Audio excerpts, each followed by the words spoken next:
November 16th, 1957. Plainfield, Wisconsin. Deputies step into a dark, decaying farmhouse. They were looking for a missing woman. What they found instead was the single most disturbing crime scene in American history. A gutted body hanging like a deer, a belt made of human nipples, masks made from real faces, and in the center of it all, a quiet, lonely man named Ed Gein. This is not a movie, it's not fiction. This is real, and what happened in that house would change horror forever. Plainfield was the kind of place where people left their doors unlocked, the heartland of America. But beneath that peace was something unimaginable. Ed Gein was a reclusive handyman. He helped neighbors, kept to himself, polite, strange, but no one ever suspected the truth. That all changed the day Bernice Warden disappeared. Her hardware store was empty. Bernice Warden was a 58-year-old widow and the owner of Warden's hardware store in Plainfield. A respected figure in the small community, known for her hard work and sharp personality. But that morning, she never came home. Blood smeared on the floor. The receipt book had one final entry: Ed Gein. Police arrived at his property that night. In the woodshed behind his house, they found Bernice Warden, hung upside down, decapitated, gutted. But that was just the beginning. Inside the house, investigators uncovered something they couldn't comprehend: a lampshade made from human skin, bowls fashioned from skulls, a box of noses, chairs upholstered with flesh, a corset made from a woman's torso, and most horrifying, a full body suit made of female skin. Ed had been wearing it to become his mother. He didn't kill everyone.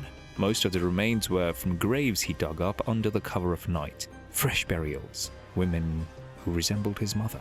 He preserved their faces, wore them like masks. He danced in the moonlight, dressed in skin, hoping somehow to bring her back.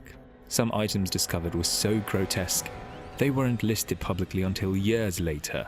A heart found inside a frying pan, a human face folded in a paper bag, leggings stitched from thigh skin, and a shoebox containing lips strung together with cord.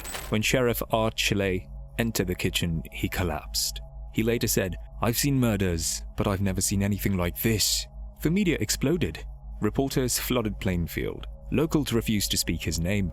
In court, psychiatrists called Ed a model patient when not talking about his crimes. During his trial, it was revealed that Ed had read medical textbooks, anatomy guides, and Nazi war crime reports. He was fascinated by death. He was declared legally insane and committed to Central State Hospital, later transferred to Mendota. He remained there until his death in 1984. Ed Gein was obsessed with Augusta, his mother. Controlling, devoutly religious, she taught him that women were evil. When she died, he was alone, utterly broken. He boarded up her room, preserved her belongings, and began his descent into madness.